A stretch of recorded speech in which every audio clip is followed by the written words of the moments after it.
A lot of this isn't going to make sense to you, and I'm sorry about that. I'm just going to start at the beginning, with the house.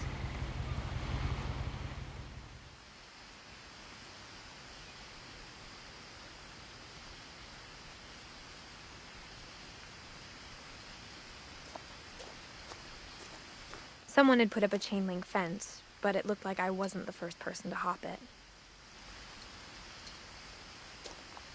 My brother Milton disappeared when I was 4. It was like the house just swallowed him up.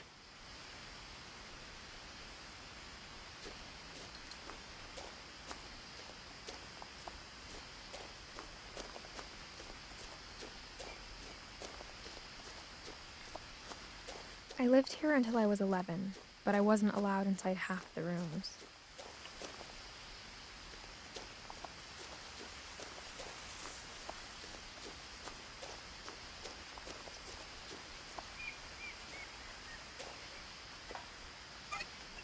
Inside the mailbox were bills from 7 years ago, marked urgent, open immediately.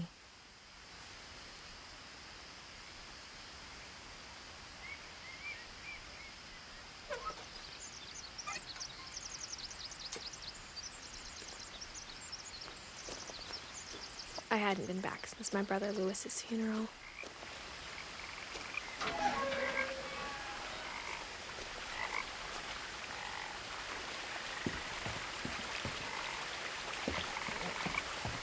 In her will, my mother left me a key, but didn't tell me what it unlocked. Maybe she thought I'd know, or she thought that the mystery would be enough to bring me back.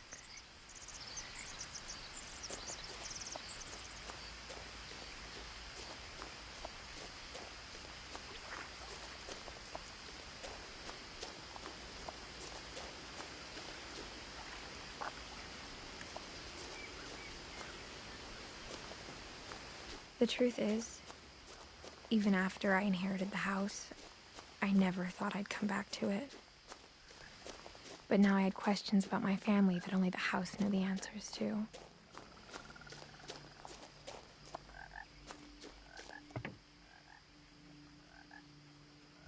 The woods around the house have always been uncomfortably silent, as if they're about to say something but never do.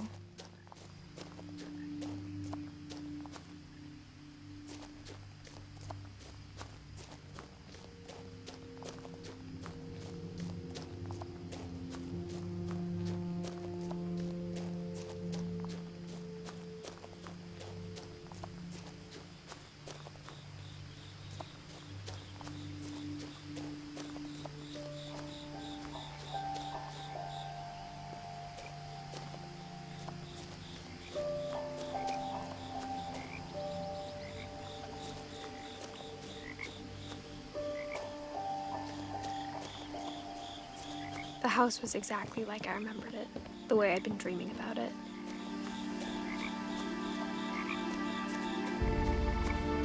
As a child, the house made me uncomfortable in a way I couldn't put into words.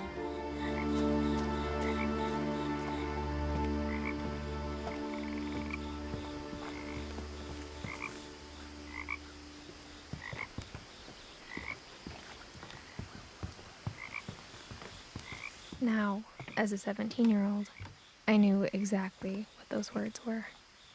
I was afraid of the house.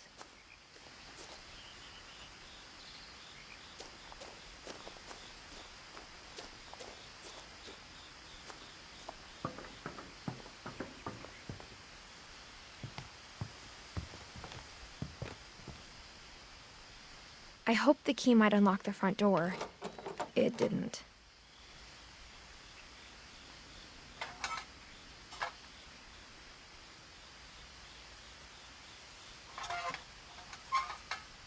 Looking in, I felt like the house itself had been waiting for me.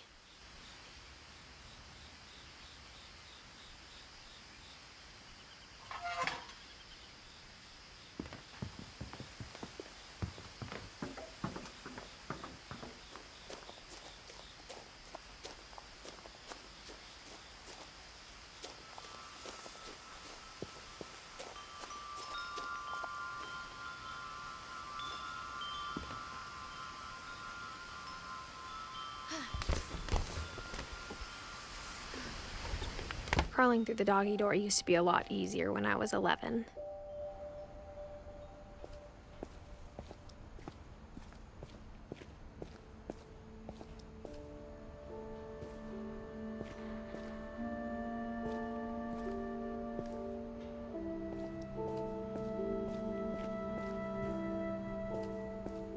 For the first time in years, I felt like I was home.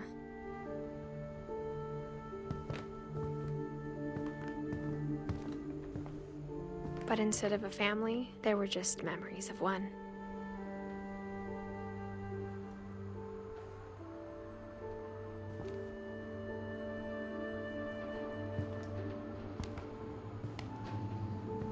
Like how only one restaurant would deliver to our house, so we had Chinese a lot.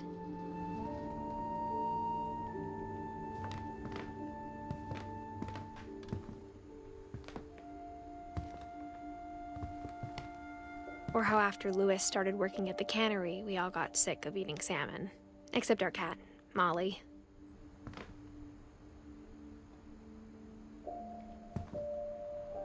Nothing in the house looked abnormal. There was just too much of it, like a smile with too many teeth.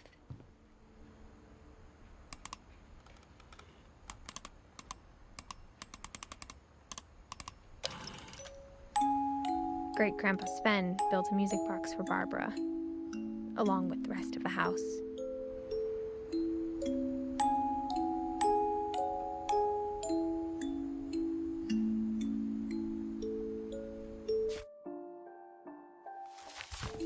Mom always told me to stay out of the basement, so I wasn't too surprised when the key didn't fit.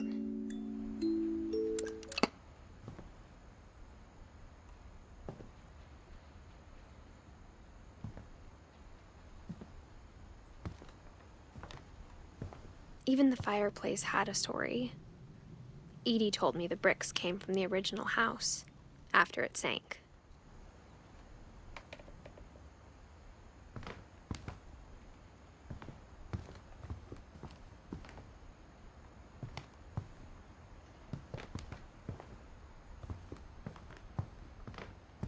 The table was still a wreck from the night we left.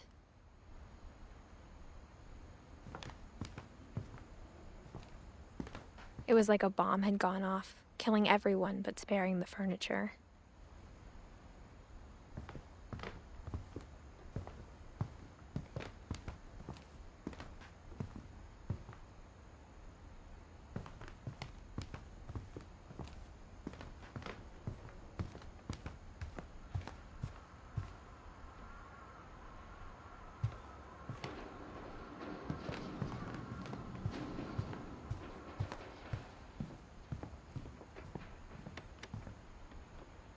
My mom wasn't much of an optimist, but she never stopped believing that my brother Milton was alive.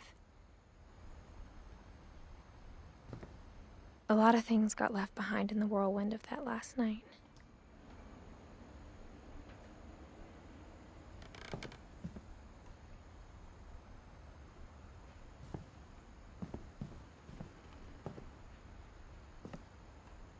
After Milton disappeared, Mom sealed up all the bedrooms. Then Edie retaliated and drilled peepholes.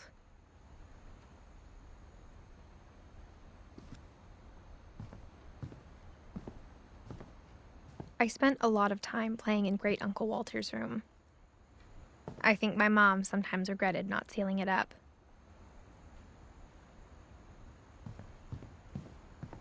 Louis told me there were secret passages, but I never believed him.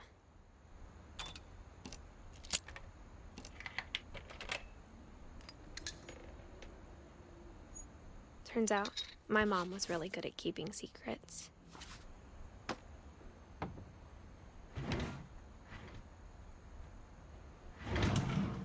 Now it was time to find out what my mom had been afraid of.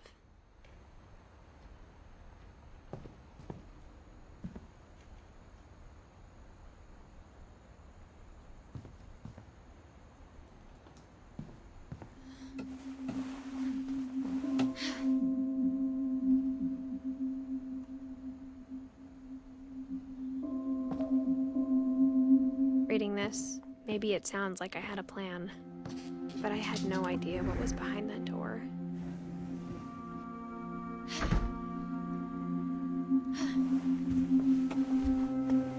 Just like I had no idea where all this was gonna lead.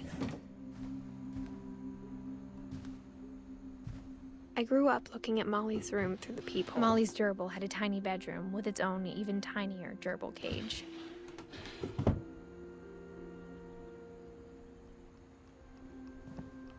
Being inside for the first time, I felt like I'd stepped behind a painting.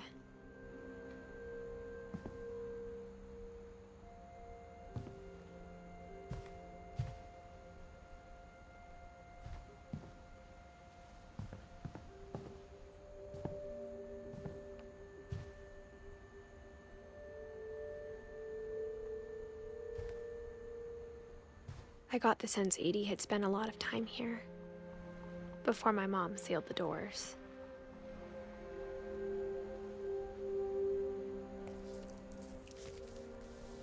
December 13th, 1947. Dear Diary, I'll be gone soon, but I wanted to tell somebody about what's gonna happen. It started when Mom sent me to bed without dinner. I woke up and I was starving, so I looked around for something to eat.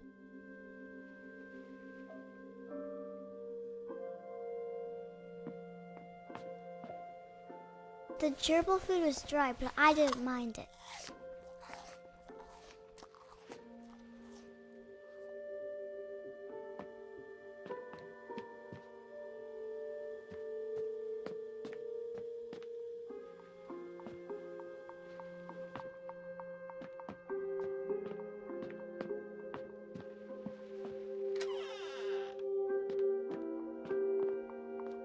I kept eating and eating.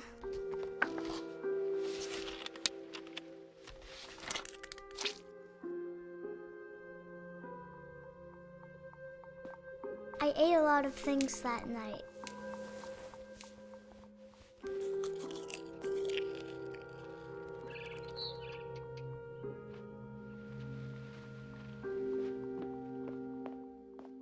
Then I heard chirping outside my window. It was a barn swallow going back to her nest. I reached out for her.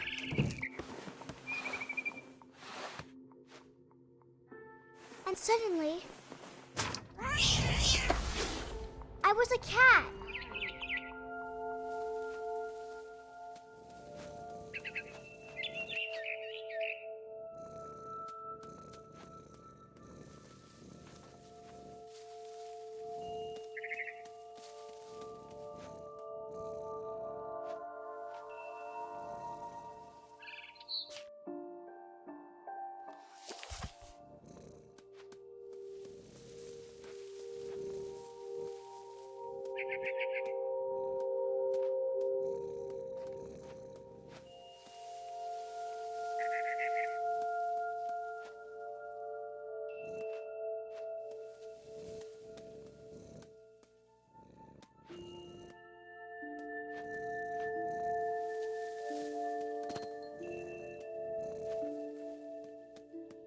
I tried to be quiet, but the bird was really scared.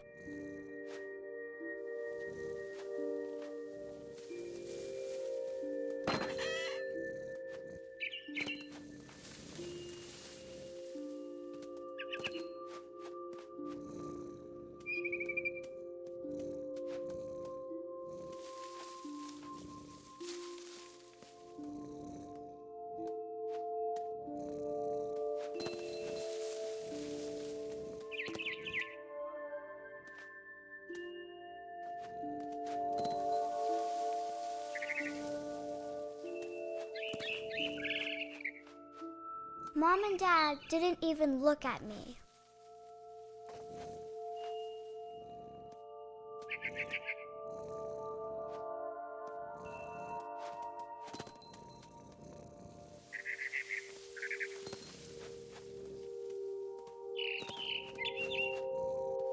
I jumped and I almost got her.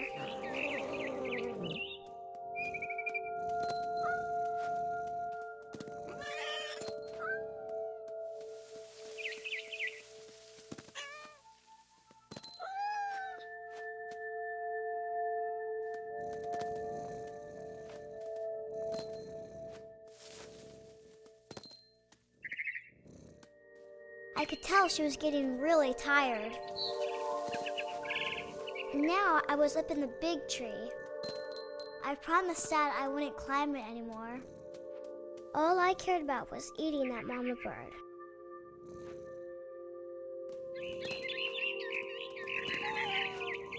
I gobbled her up. And suddenly, I was an owl. First, all I heard was the wind. Then I heard little teeth nibbling in the grass.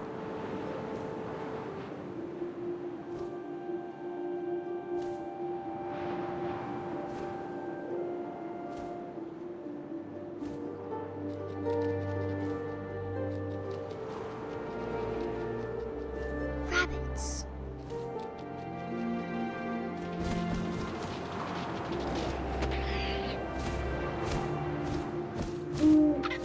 I imagined his face looking up and seeing mine through my talons.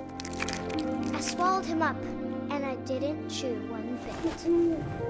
Then I flew off to find something bigger.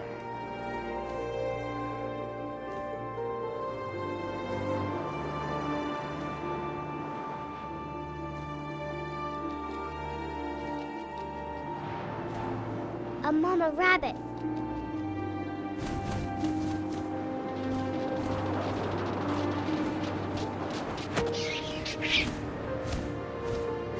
She was almost too big to carry.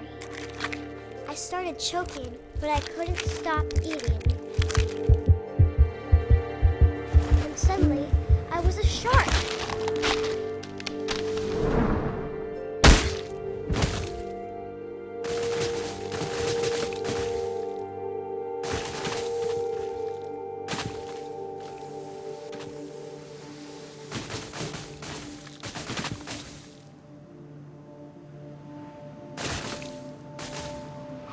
I rolled off the cliff and into the ocean.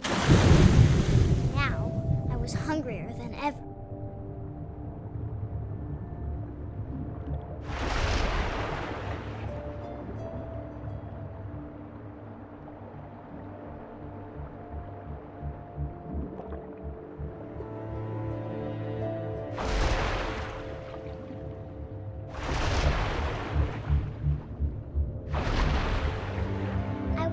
Fat, juicy seals.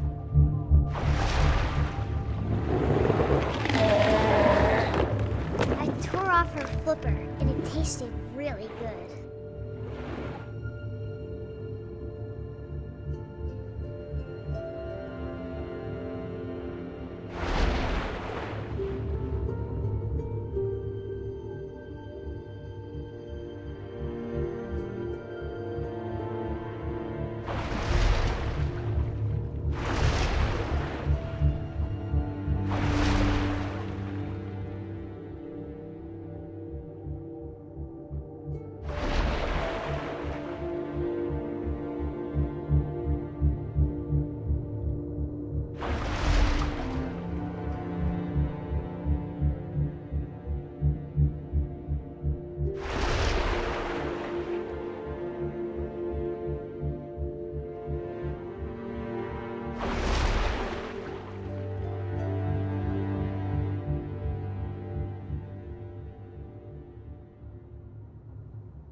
Grabbed on tight. When I was so hungry, I jumped out of the water.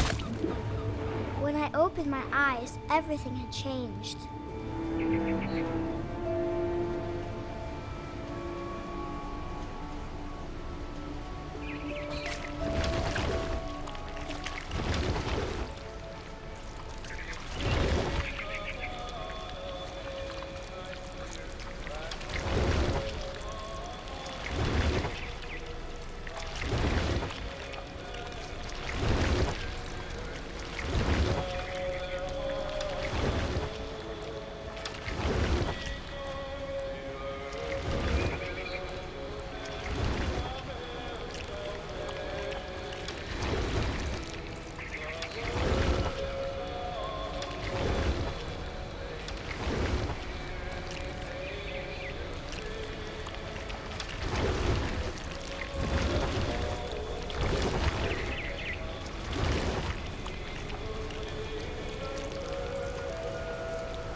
was a monster, and I smelled people everywhere.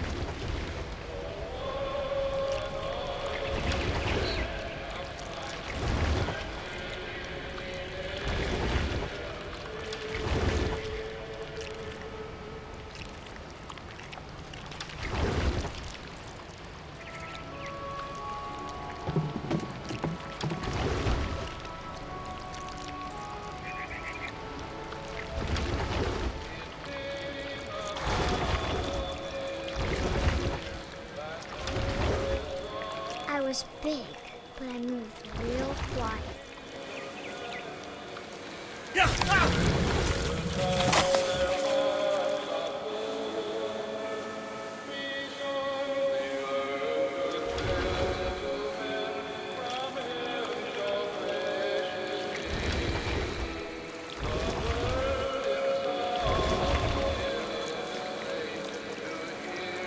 I wanted to stop, but also I didn't.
Passenger, I was still hungry.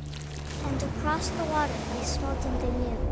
Something I had to have, so I swam towards it.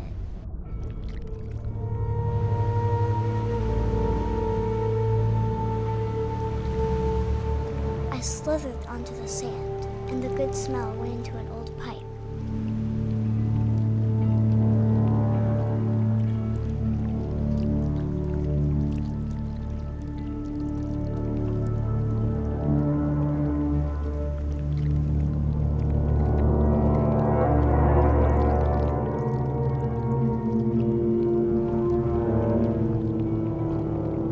Closer and closer.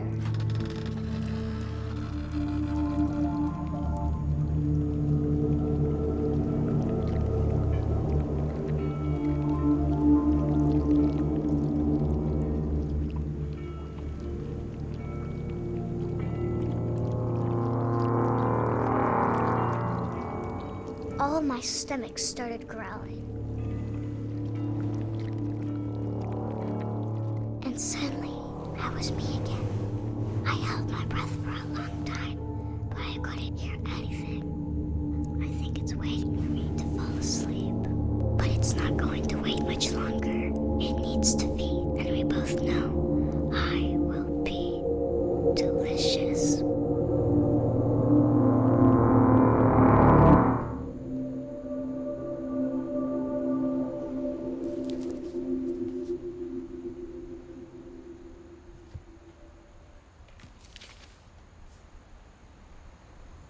I'm not sure if I believed all of that, but I'm sure Edie would have.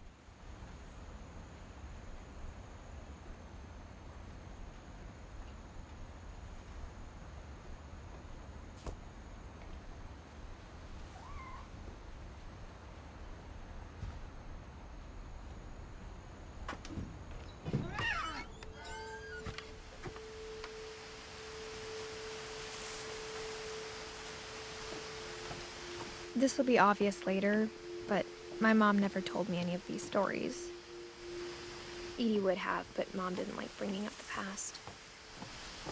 Though, when we adopted a stray kitten, she was the one who named it Molly. I spent a lot of time in Great-Grandma Edie's room. Louis died a week before we left, but Edie had already started to memorialize him.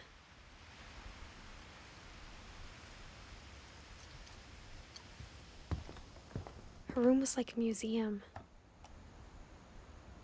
For 500 years, the Finches have been famous throughout Norway for their fortune and misfortune.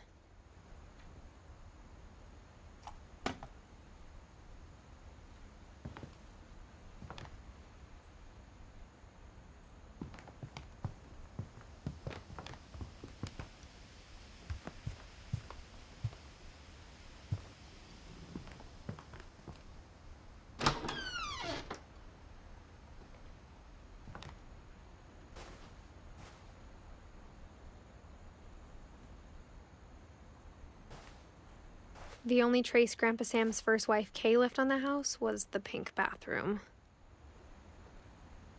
It was a pretty big trace.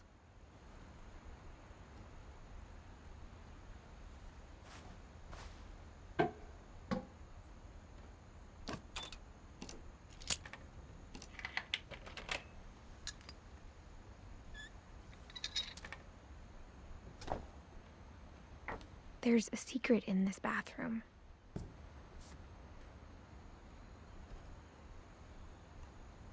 It's in the last place you would look. It isn't in the cupboard. It's hidden in this book.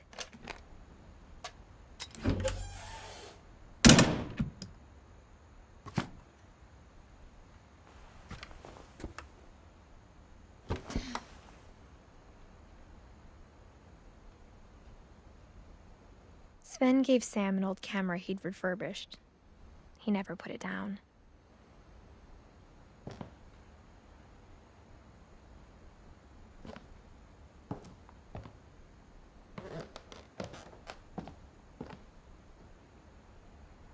From the paintings on the wall, it was clear my brother Milton had been here before me.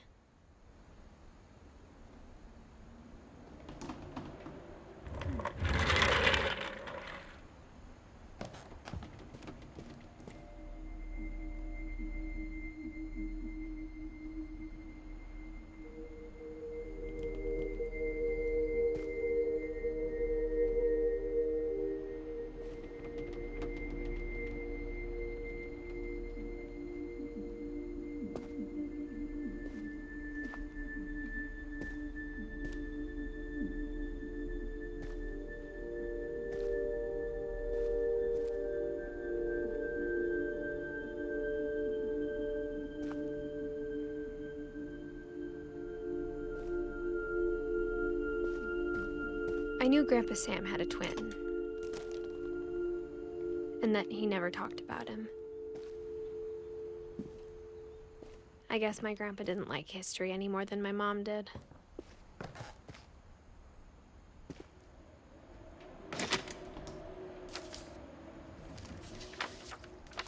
How I Want to Remember My Brother by Sam Finch. The thing I remember is that when he made up his mind, that was it.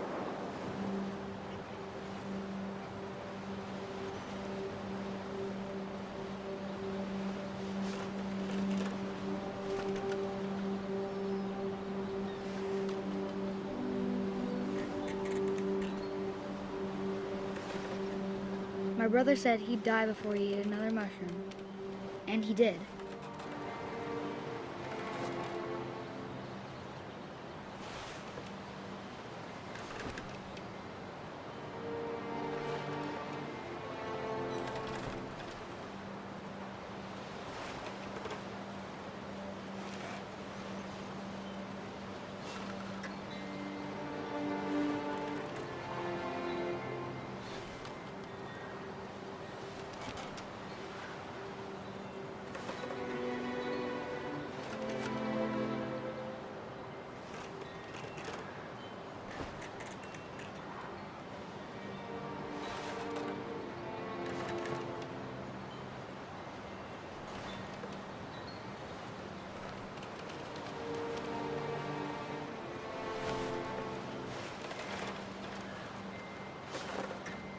At Barbara's funeral, we swore we'd never be afraid again. And he wasn't. I think Calvin always wanted to fly.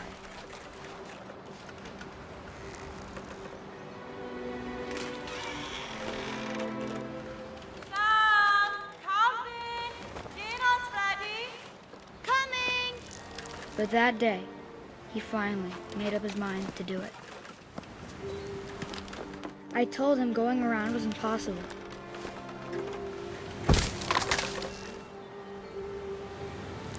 Maybe if I hadn't said that. Alvin, I'm not gonna tell you again. Maybe if the wind hadn't picked up. Then maybe he'd still be here. But I doubt it.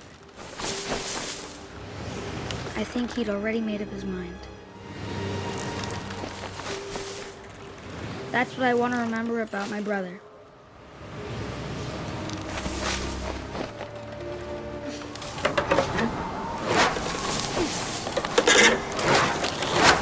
The day he made up his mind to fly. And he did.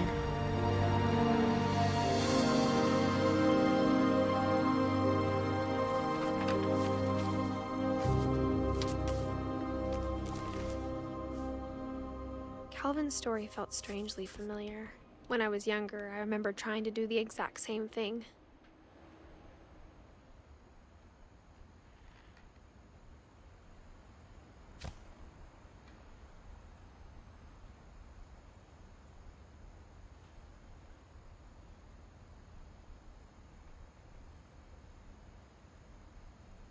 After the funeral, Edie roped off Calvin's half of the room.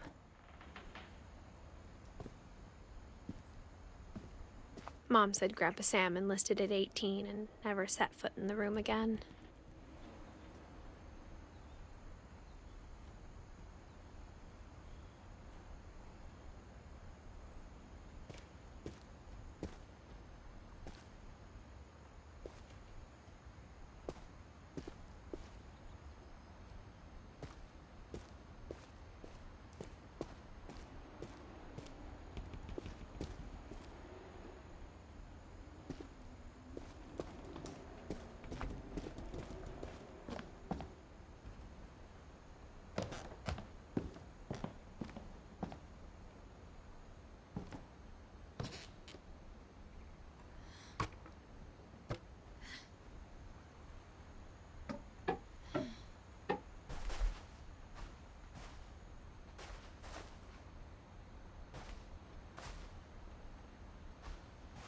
Even in her 90s, sometimes Edie seemed a lot younger than my mother.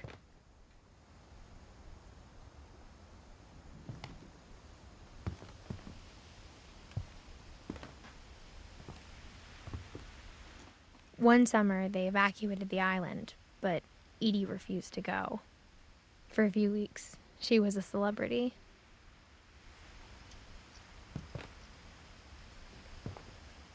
Edie gave a big interview about a mole man living under the Finch house. My mom was furious. I hadn't thought of myself as Edith Jr. for a long, long time.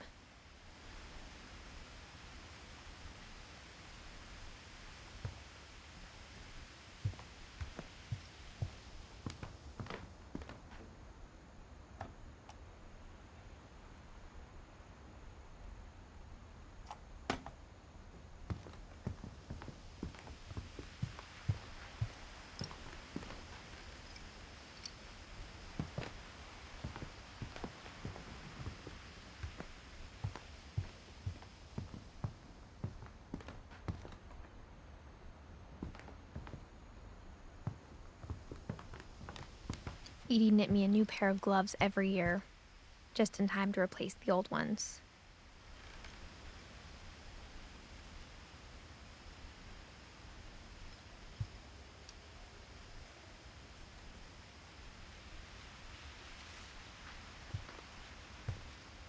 When Edie told people Sven was killed by a dragon, she could also have said he was building a dragon-shaped slide that collapsed. She could have, but she didn't.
Odin Finch buries the latest victims of the family curse, his wife Ingeborg and their newborn son, Johann. On January 7th, 1937, he set sail with his family and his house, hoping to leave the curse behind. But 40-foot waves off the coast of Washington send the house and Odin to the bottom of the sea. Odin's daughter Edie, with husband Sven and baby Molly, step ashore on their new home, Orcas Island. Odin Finch is the first to be buried in the new family cemetery. His daughter Edie is already dreaming of a new Finch house.